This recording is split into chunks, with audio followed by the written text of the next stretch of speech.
Hello cricket lovers. కోల్కతాలో Eden gardens సాక్షిగా భారత్ మరోసారి తన సత్తా చాటింది. వెస్టిండీస్తో జరిగిన డూ ఆర్ డై మ్యాచ్లో టీమిండియా ఘన విజయం సాధించి సెమీస్ బర్త్ను ఖరారు చేసుకుంది. ఈ విజయంలో హీరో ఎవరు, అసలు మ్యాచ్ ఎలా మలుపు తిరిగింది, ఈ రివ్యూలో పూర్తిగా తెలుసుకుందాం.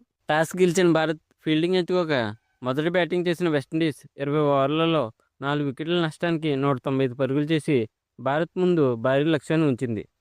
కెప్టెన్ షెహోప్ మరియు రోషన్ చేజ్ పవర్ ప్లేలో మంచి ఆరంభాన్ని ఇచ్చారు. అయితే మన స్టార్ బౌలర్ జస్ప్రీత్ బుమ్రా కీలక సమయంలో వికెట్లు తీసి విండీస్ను కట్టడి చేశాడు.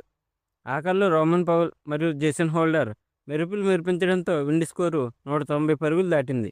196 పరుగుల లక్ష్యంతో బరిలోకి దిగిన భారత్ ఆరంభంలోనే అభిషేక్ శర్మ, ఇషాన్ కిషన్ వికెట్లు కోల్పోయింది.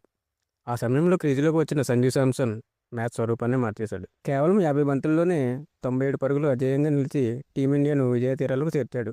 విరాట్ కోహ్లీ, రోహిత్ శర్మ రికార్డులను బద్దలు కొడుతూ టీ20 వరల్డ్ కప్ చేజింగ్లో అత్యధిక పరుగులు చేసిన భారత ఆటగాడిగా సంజు చరిత్ర సృష్టించాడు.